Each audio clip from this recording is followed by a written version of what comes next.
You're listening to the Hello World podcast, number 49.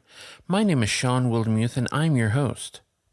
The Hello World podcast is where you can hear from some of your favorite developers, authors, and speakers about how they got started in this business and the decisions they made along the way. We go way back to their first computer, their first code experience, and their first job. On today's show, we have Scott Stanfield. Scott is the founder and CEO of Vertigo Software, a digital design and development shop for the media and entertainment business. He is a frequent speaker, presenting on software technology and design for the past 20 years. Vertigo is making TV everywhere happen for major U.S. broadcasters on mobile, desktop, and consoles. Before starting Vertigo in 1997, Scott worked at Pixar in Point Richmond, California, which happens to be the current home of Vertigo. Scott holds a BS in computer science from Cal Poly San Luis Obispo. You can follow Scott on Twitter at SEE_sharp or at C_sharp, or you can email him at scott@vertigo.com. Scott has a long history with design and development working together, and in our conversation we talk about how that really manifested itself in his career. As usual, we go way back to his first computer, which in this case is the Atari 800. I was a little surprised that this is the first Atari computer that's come up on the show. But like many things I talked to Scott about, his experiences seem to be pretty singular, even in comparison with the other 48 people I've interviewed. If you have a passion for development and design, this is one you're really going to want to listen to. Let's take a listen.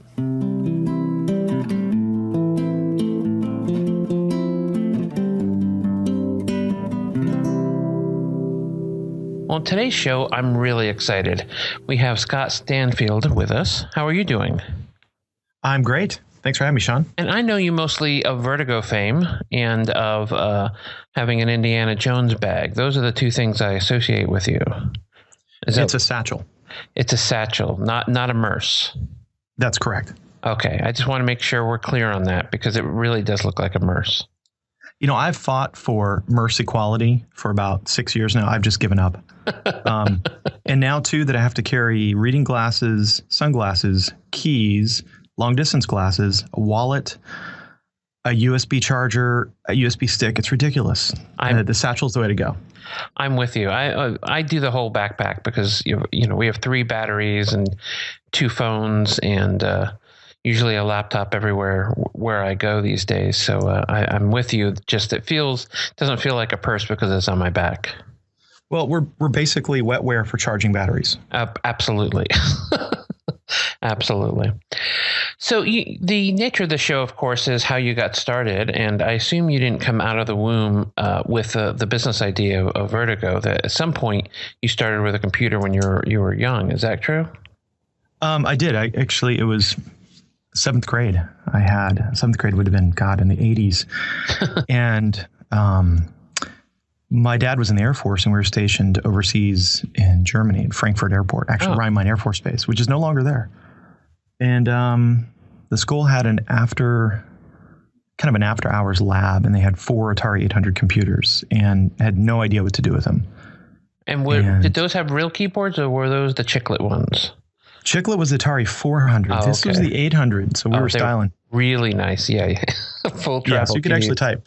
and it had a basic cartridge, and the only way to make anything work with it was to type in the program and not turn off the computer. There was no storage anywhere. No storage. So you lose power, you start over. I think there were some cartridges, and later they added a tape drive and a floppy, but that was super expensive. Yeah. But at the time, the class boundaries were there even in the 7th grade, because you had your TRS at the bottom tier, and at the top tier was the Apple II. Right. And then the Atari 800 kind of competed at that level. We felt sorry for the Amiga folks, and there's some other like weird one-off, but definitely the TRS-80 kids were the most picked upon. So it's interesting because my memory, which is maybe a little younger than you were when you were 7, in 7th grade, was that we would pick on the Apple guys because they had not yet gotten lowercase letters. So So was this like in the Oh my God. Apple IIc era where they actually realized That was probably it. Yeah. Oh, okay. It was so early. I mean, honestly, I think the only reason I did this because there was a girl that I liked that also hung out in the lab, but she may have been hanging out in the lab because I was hanging out in the lab. So, I mean, you were in 7th grade.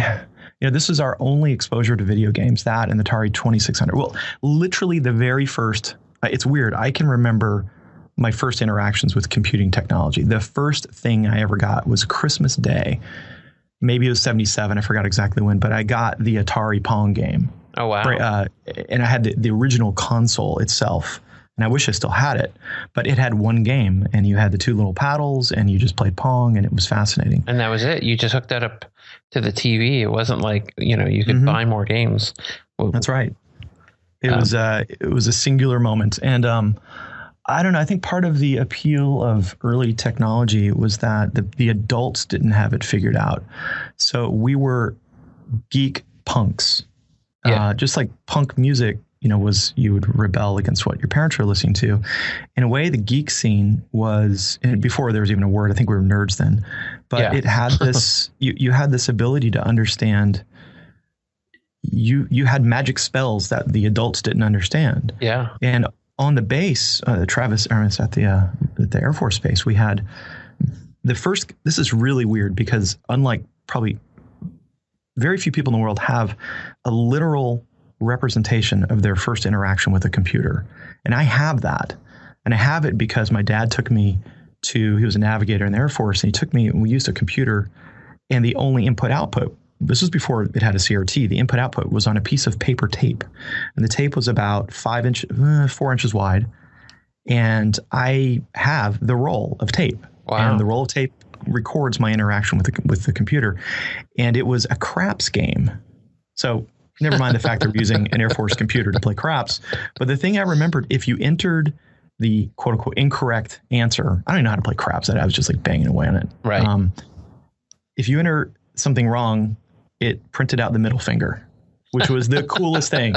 It used pound signs to print the middle finger. And so my early interaction with the computer was somewhat profane. Profane. Yeah, absolutely.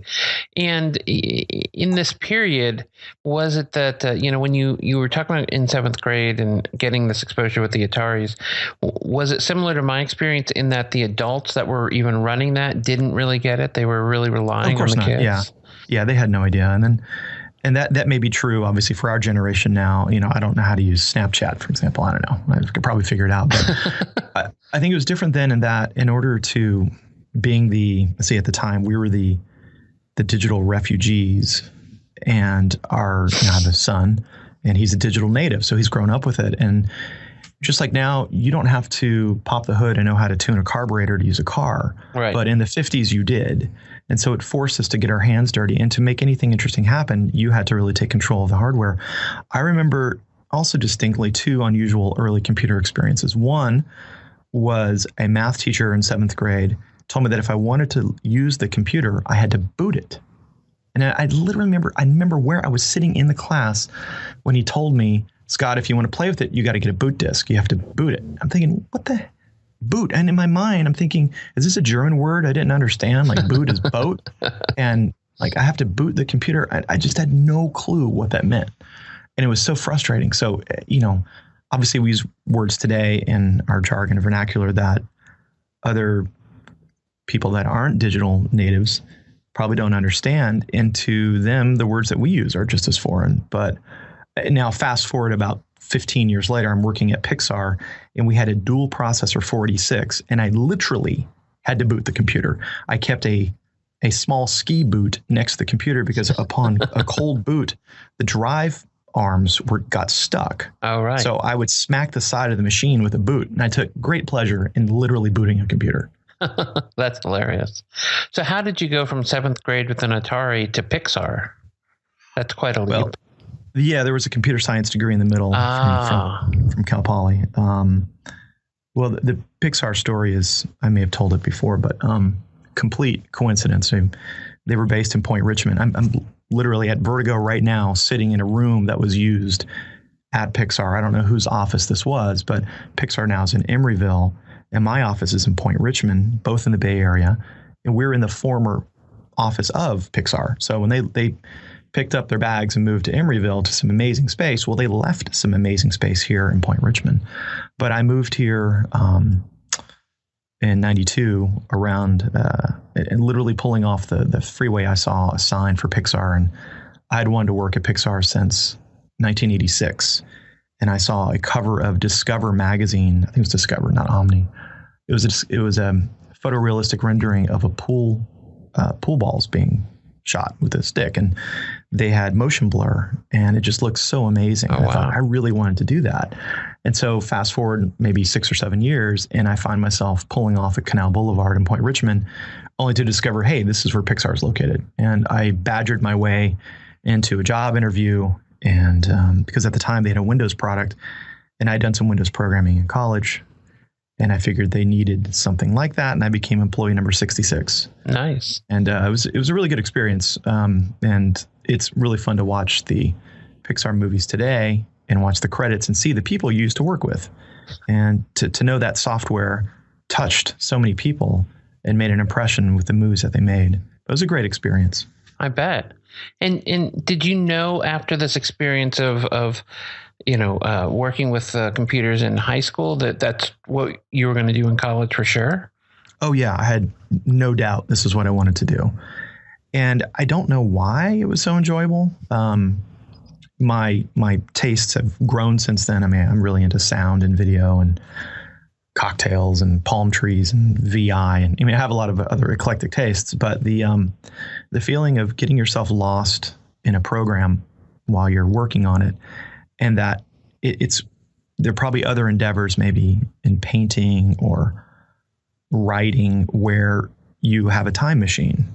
And it's one of the few endeavors I've personally experienced where you can go heads down for a while and then pop up 6 or 7 hours later and completely lose track of what time it is. And you're completely in your head trying to solve a problem with this machine. And there's something fascinating and primal about that. I don't know where that feeling comes from. And I don't think it's unique to this world, but you get in that flow and it's fascinating. You just get in the groove and just you're enjoying what you're doing so much. Yeah, I used to describe it as a kid that it would get me in trouble because my the way I would know that I had screwed up again was that the sun was coming out. And the first couple of times this happened, I was like, what is going on outside? It is so... What's that bright light? Yeah. Is there a fire? There was a park across the street from where I lived. Is there a fire at the park? I'm going to get up and look, and there'd be this giant glowing orb in the sky. And I was like, oh, no, I've done it again. Yeah. And that's when you realize that you've found the thing that you want to do. Absolutely. For the rest of your life. Absolutely. And we have a relationship with a local college, Sonoma State, and their computer science department. We have a probably half dozen to a dozen alumni from Sonoma State working here, but we have a chance to go talk to them every quarter, to their seniors and juniors. And I tell them, like, if this is something, you got to really want to do this. Number one, there's a lot more competition for programming jobs. There's a lot more supply, and there's a lot of demand. But you don't ever stop learning. And people ask me, what language should I learn? And I say, well, all of them. Yeah. You'll go through life maybe learning 10 or 20 languages if this is your passion. But I mean, I still know Perl and Sed and Awk, and I never remember Perl, never remember Bash scripting, for Christ's sake. But I for a while was really into C#, which I think is a great language. It became my Twitter handle. C#. It's spelled SEE sharp, which is a stupid idea.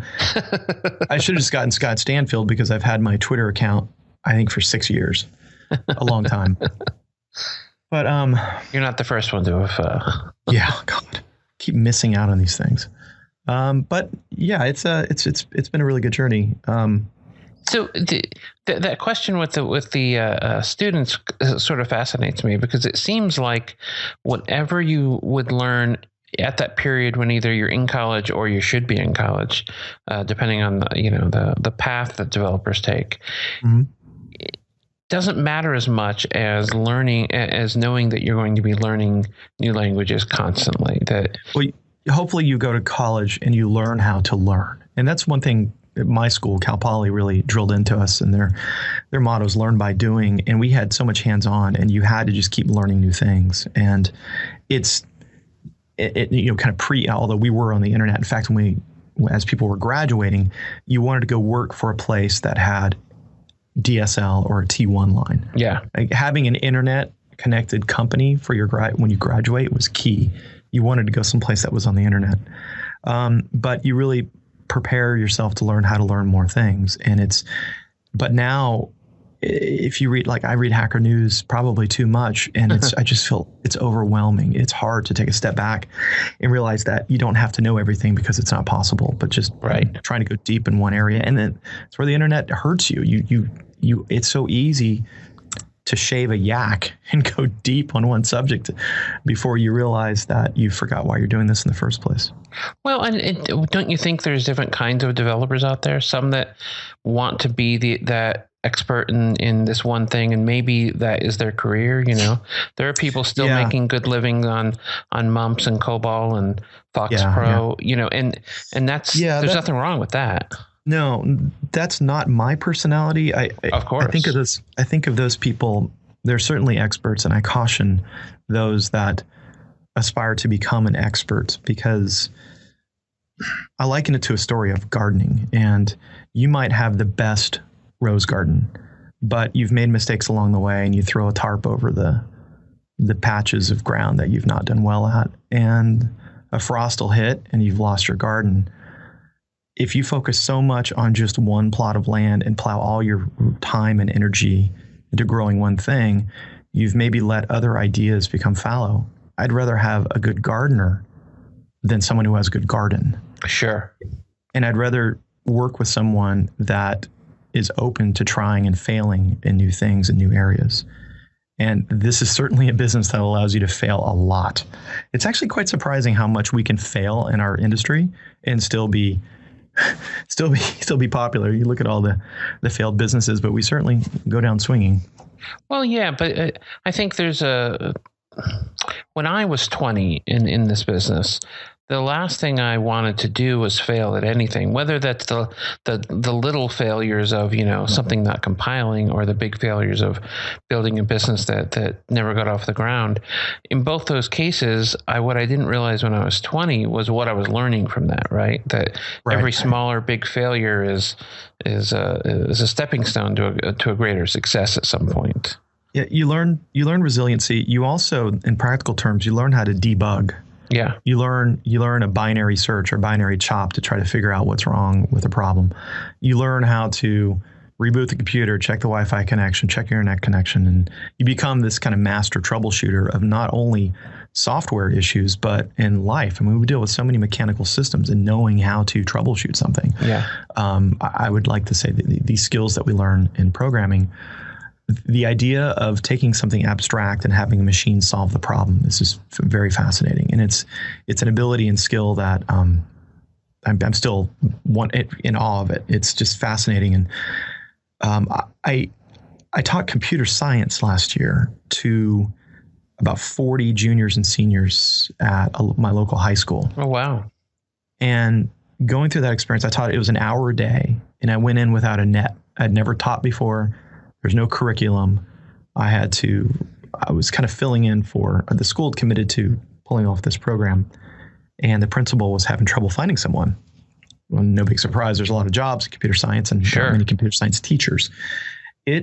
Of all the jobs I've ever had and all the software I've been a part of, that was easily the most rewarding experience I've ever had. To be there when that light bulb goes off in somebody's head, to see how excited they were to say, solve a Fibonacci problem, or what did we do? Just to get the thing to compile and to work and get the right output. And people jump up, these seniors would jump up out of their chair, bring their friends over and give them hugs. I mean, they were so excited to get the computer to do the smallest of things. Yeah. And to be witness to that. And I was at the graduation ceremony, and several students brought their parents up and said, it's two kids, but this is Mr. Stanfield. He's the reason why I'm going to go on to study computer science. Wow. It's just such a cool feeling. Yeah, that's to have amazing. That impact. Yeah, it was great. I really enjoyed it. And we learned Python, which I found which was awesome.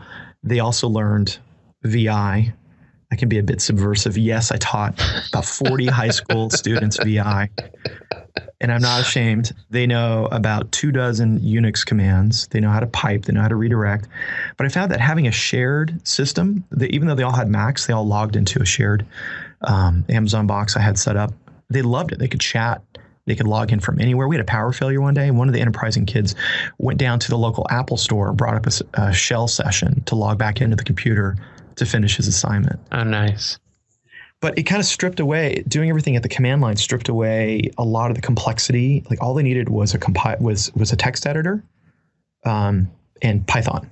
And that was it, to do just basic concepts of loops and variables and if-then statements. And then later we introduced some graphics and design and HTML and CSS, but it was fun. I did find the number one problem with the kids coming in to this was the disparity in typing skills.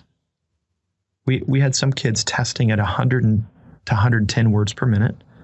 These are the ones that were weaned on World of Warcraft or other games where in order to be social, you need to be able to type. Right. And there were other kids that were at 15 words per minute. And I made a requirement for passing the class. You had to type 40 words per minute. Wow.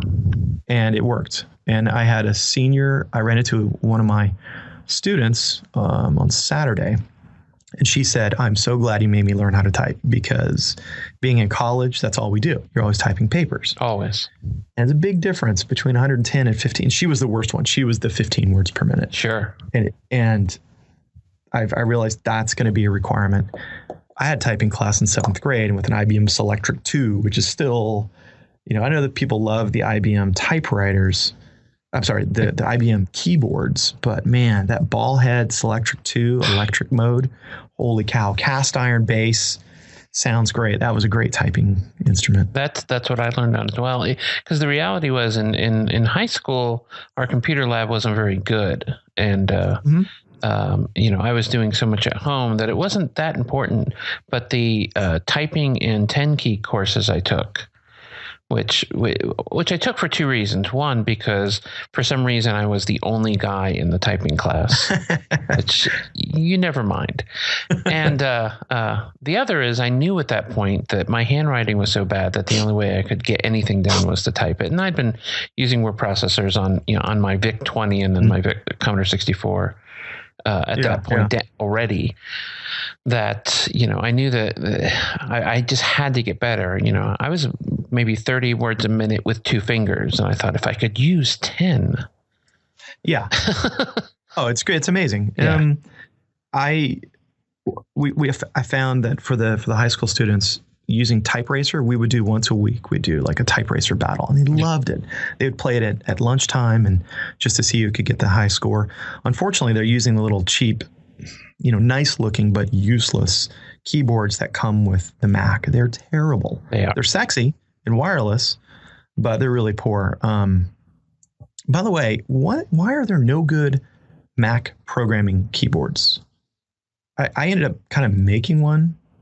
I know Jeff Atwood has his code keyboard, but it's meant for PC users. The only way to get a decent keyboard for a Mac is to buy a 104 key keyboard with brown cherry switches, and then remap some of the keys for Mac use. And I ended up doing that. I spent like a week working in Illustrator, crafting my keycaps, and I'm very happy with my keyboard now. It looks cool, and it's the best of both worlds. It's a great typing keyboard, but it's meant for Mac users, and our keys are not laid out in the same way as Windows keys. No, that can be very frustrating.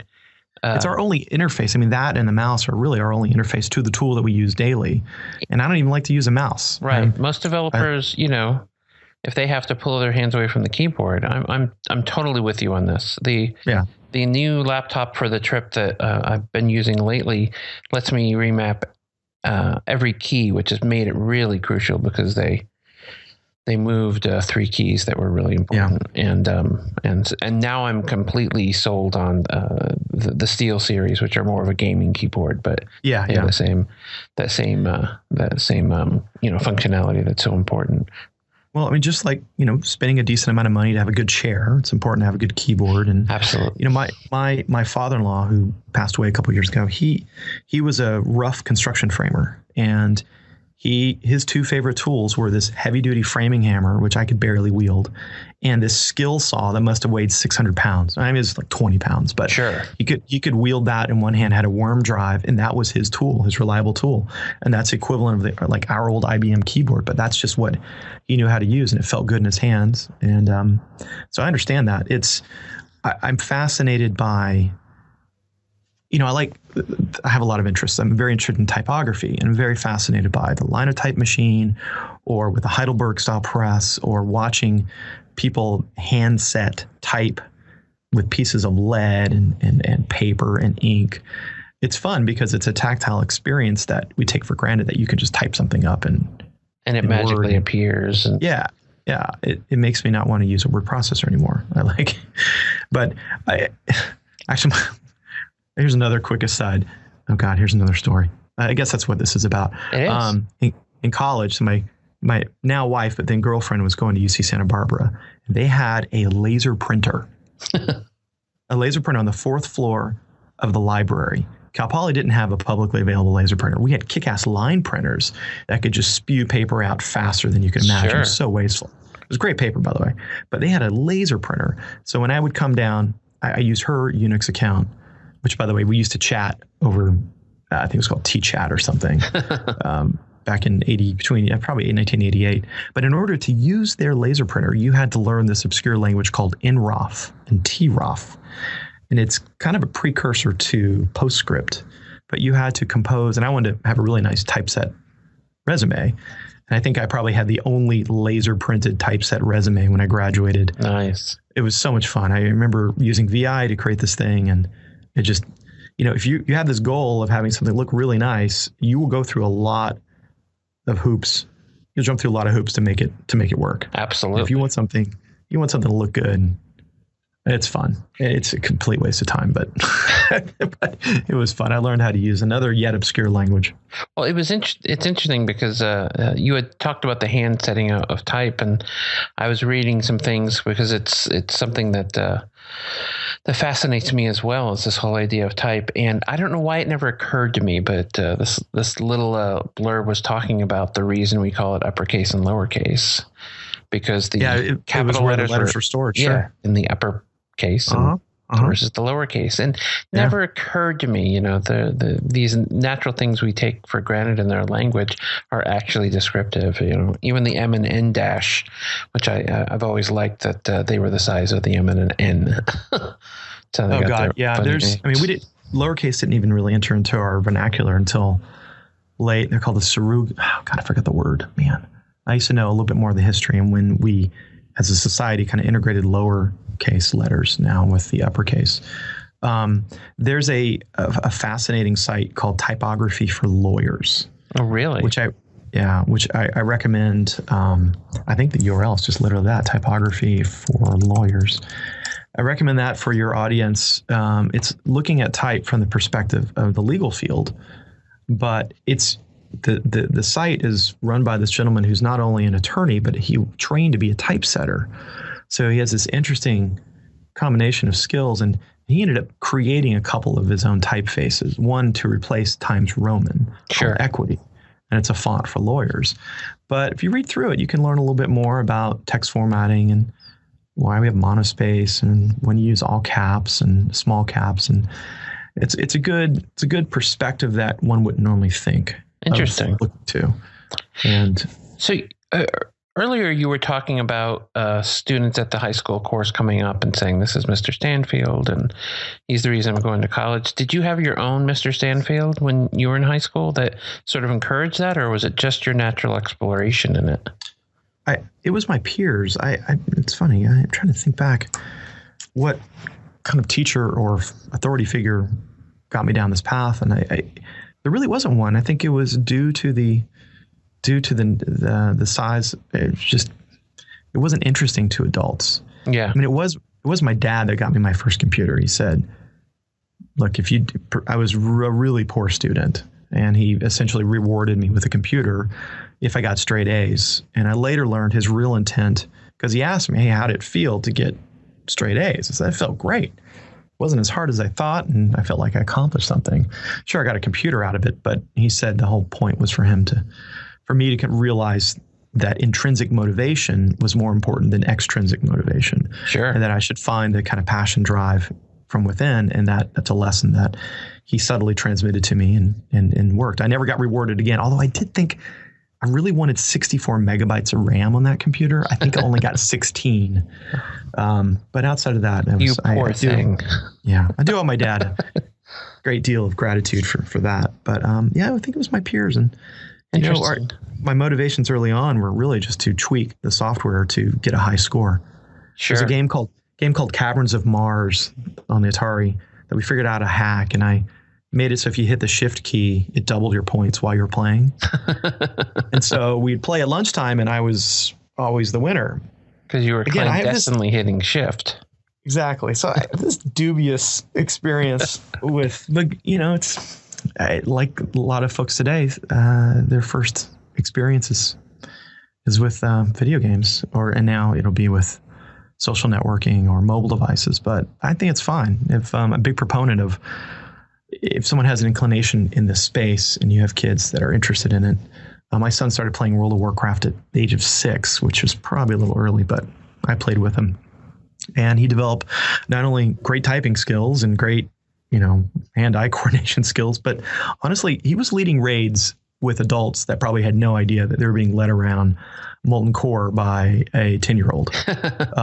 I think there's a certain amount of leadership skills and diplomacy that you learn. You also learn how to deal with the trolls on the internet.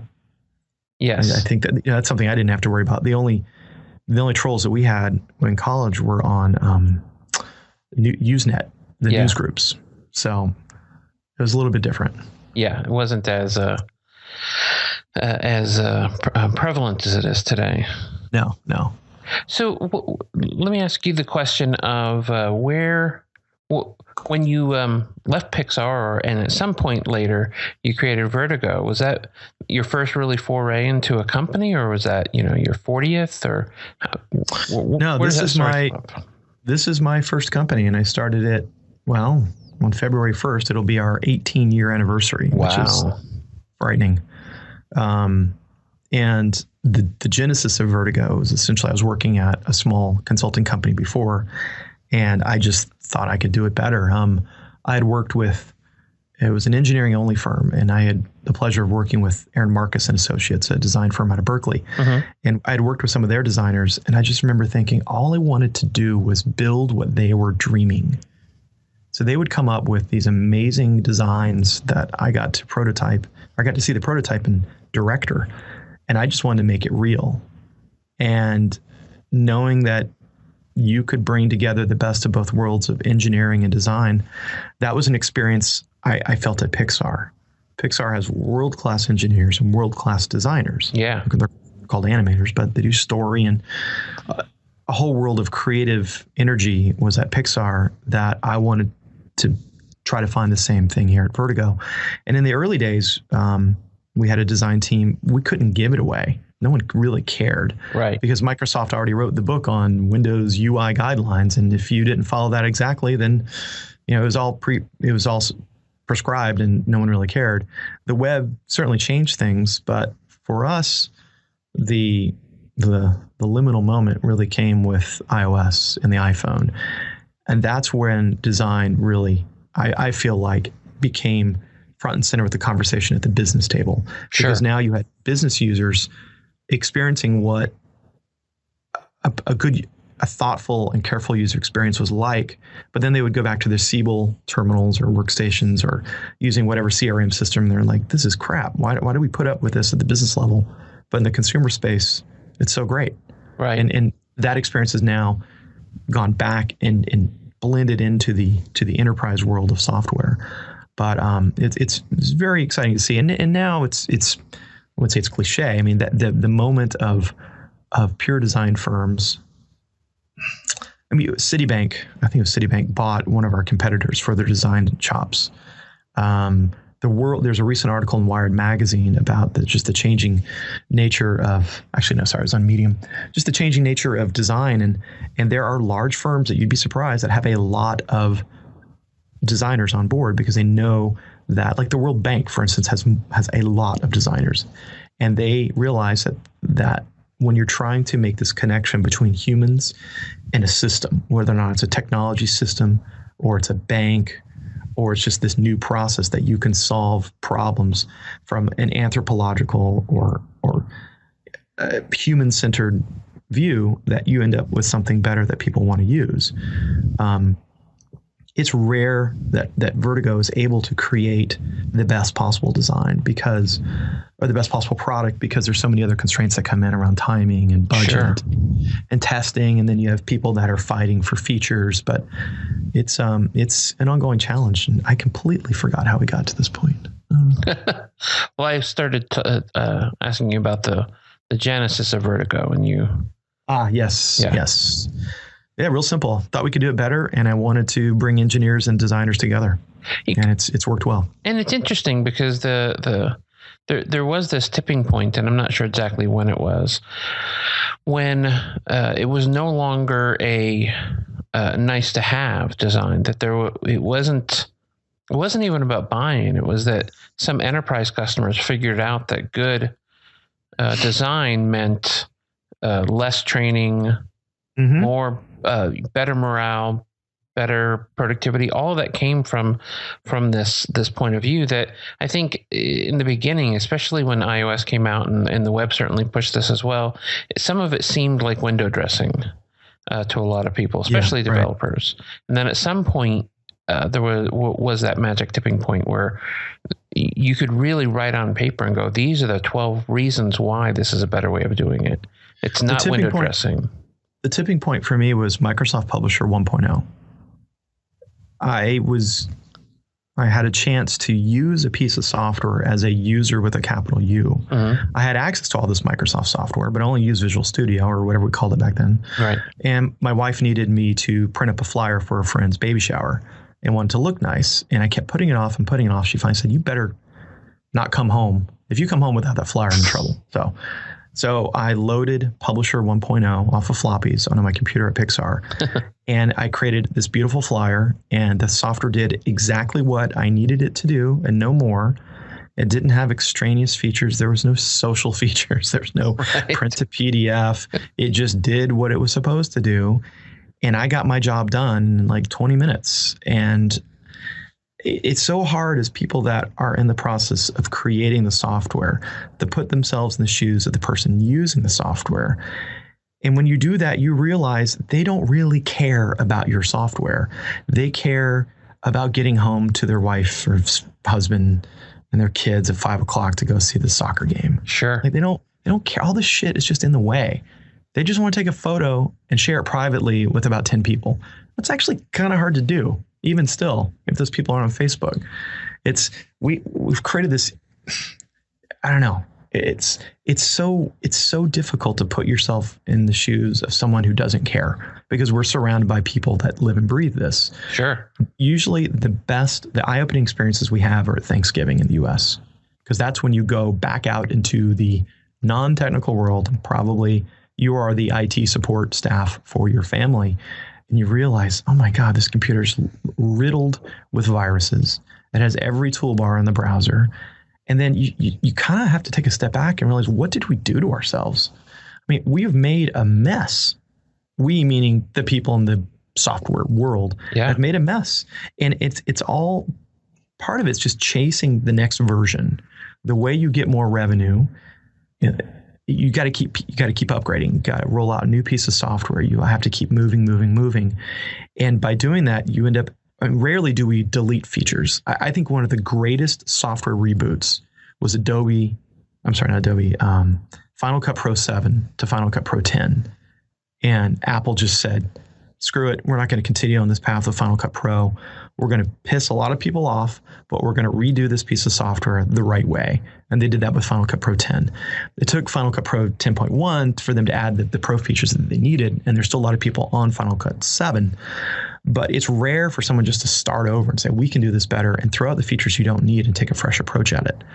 But it's that constant chasing these new features that when you sit down with my aunt in Savannah, Georgia, and realize she's got it paying for an HD signal and showing it in a 4:3 aspect ratio tube, you're like, oh my God, what have we done to these people? Yeah, absolutely. And I feel bad.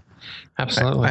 Though I cringe a little with the beginning of that story, because the idea that in order to get a flyer designed while at Pixar, you installed Microsoft Publisher. There's something wrong about that story. And oh man. Well, it's the tools I happen to have. Oh, I totally understand that.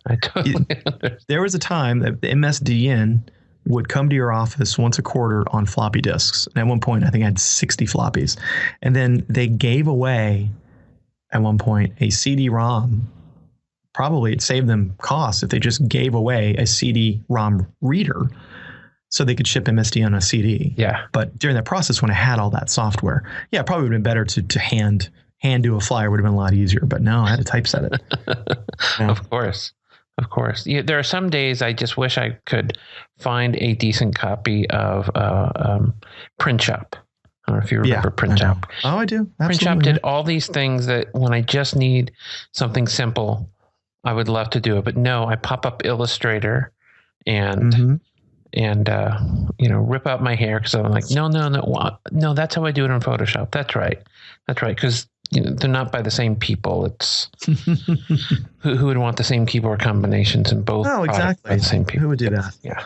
Yeah. It's just it's fatiguing. There's just a general digital fatigue, and it's made worse by our industry's insistence on rewriting the login screen for every app. Well, don't you think there's also the problem that developers are the worst people to write software? And what I mean by that is I think most developers out there will give up usability for power. Power and features. Yeah. And that's the opposite of who we're writing for. And so in many ways, we're the worst audience to be writing that software because we want the opposite thing that in most cases, whether it's in the enterprise or consumers, what they really want. We let me add a story to that. Over the summer of 2014, we had 4 students from Sonoma State come to Vertigo for a software internship. And there's a really good book called 901 Very Good Cocktails. And it literally is just a list of 901 very good cocktails, but it wasn't digital. And if by it being digital, I told them, I want you to make this book digital. And I know the author in Oakland. He gave us, our database of record was a Word file. So we started with a Word file, and our goal was to create an iOS app that we could ship by the end of the summer. Sure. And we did it. It's called 901 Cocktails. It's in the App Store, and it's very good. And we had 2 use cases. Number 1, you had to be able to find the ratio for a Manhattan within 5 seconds.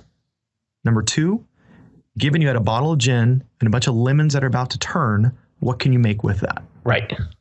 Those 2 stories formed the vision for the whole book, or for the whole app. And everything we did was in relationship to those. So there were some great ideas that we had. And because this was also a learning experience for the team. I mean, during the keynote for iOS 8, that's when Apple announced Swift, during the announcement, I brought the 4 guys over and said, drop what you're doing in Objective-C, switch to Swift. And I think we have probably one of the first Swift apps out there. So we could experiment with new things, and we dynamically generated all the cocktail images using CSS and driven vector art. So if your drink is mostly gin and a little bit of lemon, it's going to be a very pale yellow drink. Right. But if it had grenadine, that color would kind of override and make the drink more purple. And so all of the images in there are driven. Actually, they've been pre-rendered as GIF images. It's ridiculous. But so we did kind of get, ultimately though, the software only does what I just said. And there's a couple of other tiny things. And then I think the final use case was I had to be able to mix a drink with the iPhone 5 sitting about 4 feet away from me, maybe 3 feet away from me. Because when you're mixing your drink, the recipe or the phone will be about 3 feet away from you, propped up somehow on a bottle of something. And so we added a feature that made it so the type was larger, so you could see it from far away. It doesn't look great when you're holding it in your hand because it's too big, but that's not the use case. We really put ourselves in the shoes of but to be able to advocate for that simplicity and just those use cases is advocacy. And I appreciate the world of craft cocktails, and because it's algorithmic, it's following a recipe, but it also touches on my Southern roots of hospitality. And so I really enjoy trying to, find and make the right cocktail for the right person at the right time. It's fun. It's social. And we now have a piece of software that does it. So I wish I could give your listeners a coupon. I don't even know if you can do that. It's $4. Do me a favor, buy it. It's only $4. We price it at half the price of a cocktail. I can tell you, Stu's top 16 cocktails, his favorite 16 cocktails of all time, I can agree. I've made all of them. They're amazing. Oh, that's amazing. It's amazing. Well, it's been great having you on the show. You are unsurprisingly full of these great stories. Well, thanks for having me, Sean. And are you going to be anywhere interesting soon? Or are you just going to be in the Bay Area getting ready to teach computer science next year? Kind of got my hands full with the CEO job. Haven't done as much speaking as I used to. I did a lot of mix and PDC and things like that. But I'm kind of heads down, continuing to grow Vertigo and hire great engineers and designers. So that's awesome. The best way to find me is just to follow me on Twitter. It's C#, SEE Sharp, which coincidentally was my level 1 undead rogue in World of Warcraft. That was his name. Don't ask me why. So I kept it, and I don't even play WoW anymore, but that's the etymology of that. So that's awesome. That's awesome. Thanks for having me, Sean. Absolutely. And we'll talk to you soon.